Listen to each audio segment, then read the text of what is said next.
प्रभु यीशु मसीह के लहू बहाया गया है। इसलिए लिखा है साफ तौर पे कि शैतान को गिराया गया स्वर्ग से जमीन पर। जब वो स्वर्गदूत था, उसने सोचा क्यों ना मैं अपना सिंहासन परमेश्वर से ऊंचा बनाऊं। परमेश्वर से ऊंचा कोई नहीं है। उसे धक्का देकर लात मारकर जमीन पर गिराया गया, और साफ तौर पर इसलिए गिराया क्योंकि वो परमेश्वर से ऊंचा बनना चाहता था। आज वो पूरे देश को परेशान कर रहा है। क्यों? क्योंकि वो नहीं चाहता कि कोई भी व्यक्ति परमेश्वर के करीब जाए, कोई व्यक्ति प्रभु यीशु के नजदीक हो, कोई भी उद्धार पाए, मुक्ति को पाए, मोक्ष को प्राप्त करे, कोई भी व्यक्ति आशीष को प्राप्त करे। वो नहीं चाहता। वो चाहता है कि सब नरक की आग में। क्यों? एक एक बात है कि कोई भी व्यक्ति, एग्जाम्पल है, कोई भी व्यक्ति अगर चोरी कर रहा होगा या फिर दारू पी रहा होगा, वो भी तो नहीं चाहता मैं अकेला दारू पीऊँ। वो भी तो चाहता है कोई ना कोई चोरी करने वाला, कोई ना कोई दारू पीने वाला, जुआ खेलने वाला, कोई ना कोई सट्टे खेलने वाले, कोई ना कोई लोग मुझे मिले ताकि मेरी सपोर्ट में रहें। इसीलिए शैतान भी नहीं चाहता कि मैं नरक में अकेला जाऊं। वो चाहता है कि मैं इंसान को लेके जाऊं ताकि वहां मैं राज कर सकूं, उन्हें मार सकूं, पीट सकूं और उनके ऊपर अधिकार जमा सकूं। लेकिन परमेश्वर ने आपको इसलिए नहीं बनाया कि आप नरक में जाओ। परमेश्वर ने आपको बनाया कि आप स्वर्ग राज्य में रहें, और स्वर्ग राज्य में आप आशीष को प्राप्त करें। स्वर्ग राज्य में आप परमेश्वर की महिमा करें। शैतान को बनाया है अनंत आग में फेंकने के लिए, नरक की आग में, हमेशा उसमें जलता रहेगा वो। लेकिन इंसान को बनाया है परमेश्वर ने स्वर्ग में रहने के लिए। लेकिन आज लोग स्वर्ग में जाना नहीं चाहते हैं। वो आज लोग केवल संसार की बातों में और यही की बातों में रहना चाहते हैं। वो ये कहते हैं मरने के बाद देखेंगे क्या होगा।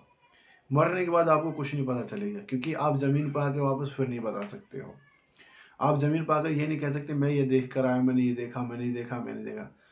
आपने बहुत सारी बातें सुनी होंगी कि कोई व्यक्ति पुराने पिछले जन्म की बातें आके बोलता है कि भाई, आपने सुना होगा कि आपने देखा होगा बहुत सारे लोग बोलते हैं कि बच्चे बोलते हैं कि मेरी पत्नी वहाँ रहती है, मैं उस गांव में पैदा हुआ था, उस गांव में। क्या कभी उसने आके बताया कि स्वर्ग में क्या हुआ? क्या कभी उसने बताया कि स्वर्ग में परमेश्वर से मिला? क्या कभी उसने आके बताया कि स्वर्ग में सोने के घर हैं और उसमें समुद्र जैसे कांच के जैसे समुद्र हैं, उसमें ये हो? कभी नहीं बताता। क्यों? क्योंकि शैतान उसमें हमेशा अपनी महिमा कराना चाहता। सिर्फ वो बातें बताएगा जिससे संसार में रहकर संसार में उसकी तारीफ की जाए। लेकिन जो व्यक्ति इस दुनिया से जाते हैं वो परमेश्वर के करीब जाते हैं, परमेश्वर उनसे दिखता है, लेकिन वो परमेश्वर की बात नहीं बताते, क्योंकि वो जो मर जाते हैं, शैतान उनकी आत्माओं को उठाकर आपके सामने ही आपके लोगों के रूप में आकर उनको भटकाने की कोशिश करता है। इसलिए शांति नहीं है, इसलिए उनके जीवन में निराशा है, हताशा है, क्योंकि वो परमेश्वर पर नहीं परंतु संसार की वस्तुओं पर ज़्यादा ध्यान देते हैं और निराशाओं में जीवन को व्यतीत करते हैं। देखिए, साफ तौर पर स्पीकर है, यदि आप परमेश्वर को नहीं जानते हैं तो क्या होगा? सच में जो परमेश्वर को नहीं जानते अब क्या होगा? पिछली बार मैंने बताया था ना, जो परमेश्वर को नहीं जानते वो शैतान के संतान है, आशीष से दूर रहेंगे और स्वर्ग राज्य में नहीं जाएंगे। सच में, if you don't know the Lord Jesus Christ, so you have no peace, you have no eternal life. यदि आप परमेश्वर को नहीं जानते तो आपके पास अनंत जीवन भी नहीं है, शांति भी नहीं है, आपके पास आनंद भी नहीं है, खुशी भी नहीं होगी, आपके पास कोई भी अच्छी बातें कभी जीवन में नहीं हो सकती। आप हमेशा शैतान की बातों में और बुराइयों में जीवन को जीते रहेंगे, लड़ाई झगड़ों में जीवन को जीते रहेंगे। लड़ाई झगड़ा एक नॉर्मल सी बातें हो जाती है सब किसी का, लेकिन ये कंटिन्यू बने रहना वो एक हमारा श्राप का कारण है, वो हमारे एक दुख का कारण है। और देखिए, साफ तौर पर यूहन्ना की किताब है, उसमें 8:44 में इस प्रकार से लिखा है कि प्रभु यीशु मसीह बोलते हैं, तुम अपने पिता शैतान से हो क्योंकि तुम उसकी ही बात मानते हो, क्योंकि शैतान शुरू से ही झूठा है और झूठ का पिता, वो कभी सत्य पे टिका ही नहीं है। और प्रेरितों 10:38 में लिखा है कि यीशु मसीह को परमेश्वर सामर्थ्य और वो बीमारों को चंगा ठीक करता फिरा, क्योंकि पवित्र आत्मा के द्वारा बीमारों को ठीक करते थे।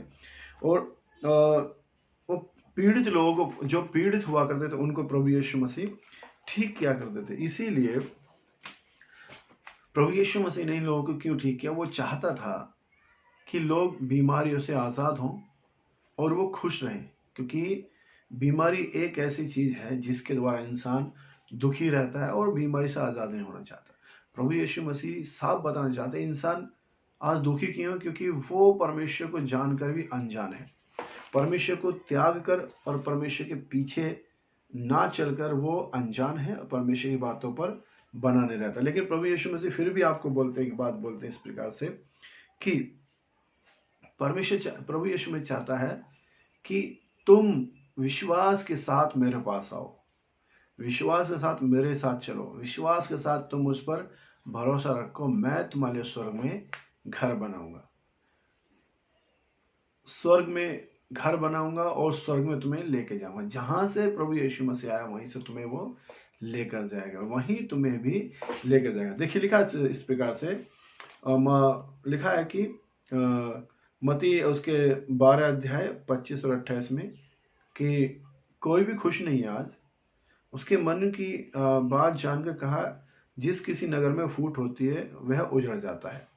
यहाँ पर लोग यीशु मसीह को बहुत सारी बातें बोल रहे थे, तो यीशु मसीह से कुछ बातें कह रहे थे। प्रभु यीशु मसीह ने कहा कि देखो, जिस राज्य में फूट होती है वो कभी बना नहीं रहता है, वो हमेशा उजड़ जाता है, और उनके उस राज्य में कोई भी दूसरा व्यक्ति आके राज्य को कर लेता है, दूसरा व्यक्ति आके इसमें राज्य को बना रहता है। और दुनिया के लोगों से जो शांति मिलती है वह कुछ पल की होती है, अस्थायी बोलते हैं, है ना। आप दुनिया में रहते हैं, दुनिया में लोग आपको कुछ पल की शांति दे सकते हैं। हम देख सकते हैं जब किसी के घर में मृत्यु होती है या फिर कुछ दुख की समस्या होती है तो लोग आके शांति दिया करते हैं, उनको बोलते हैं कोई बात नहीं, हमें तुम्हारे साथ है। कब तक की? कुछ पल की। लेकिन सच बताएं, वो पल उसी वक्त का, 2-3 दिन की शांति वो होती है, उसके बाद फिर वही कहानी। लेकिन प्रभु यीशु मसीह आपको अनंत शांति देगा। प्रभु यीशु मसीह आपको अनंत शांति देगा, और अनंत वो शांति जो कहीं खत्म नहीं होगी। यूहन्ना में लिखा हुआ है 14 के 27 पद में कि मैं तुम्हें अपनी शांति दिए जाता हूँ, संसार जैसी तुमको देता वैसी नहीं, परंतु अनंत शांति। और 16 के 33 पद में लिखा, यूहन्ना में लिखा इस प्रकार से कि तुम्हें मुझ में शांति मिले। ये सारी बातें इसलिए बोलेगी कि आज शांति नहीं लोगों के पास, निराश हैं आज, शांति भी ढूंढते हैं, यहाँ वहाँ जाकर ढूंढते हैं, निराश हैं आज। प्रभु आपको शांति देना चाहता है। यदि आप चाहते हैं कि परमेश्वर आपको शांति दे, आपके जीवन में शांति का आशीष आए और आप खुशी चाहते हैं अपने जीवन में, तो मैं फिर कहूँगा कि आप फिर से वापस आएं और परमेश्वर, जीवित परमेश्वर के पीछे अपने आप को, उसके नाम पर विश्वास करें, तो परमेश्वर आपको आशीष देगा। लिखा है 1 यूहन्ना 1 के 12 पद में, जितनों ने उसे ग्रहण किया उसने उन्हें परमेश्वर की संतान होने का अधिकार दिया। जितनों ने उन्हें ग्रहण किया उसने उन्हें परमेश्वर संतान होने का अधिकार दिया।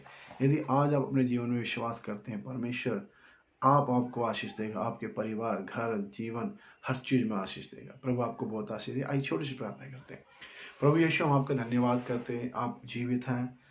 प्रभु जितनों ने ये वचन सुना है, प्रभु जी आप उनके जीवन में आशीष दें, बढ़ोतरी दें परमेश्वर, आप उन्हें बढ़ाएं मेरे परमेश्वर। प्रभु जी उनके परिवार में, जीवन में शांति दें, और होने दें कि जो वचन आज सुना है वो समझ नहीं पाएगी, केवल तू ही खुशी देने वाला परमेश्वर, आनंद देने वाला, शांति देने वाला, आज तू ही प्रभु जी हमारे जीवन में बढ़ोतरी देता है परमेश्वर। धन्यवाद करते हैं प्रभु यीशु के नाम से, आमीन आमीन। प्रभु आपको बहुत आशीष दे।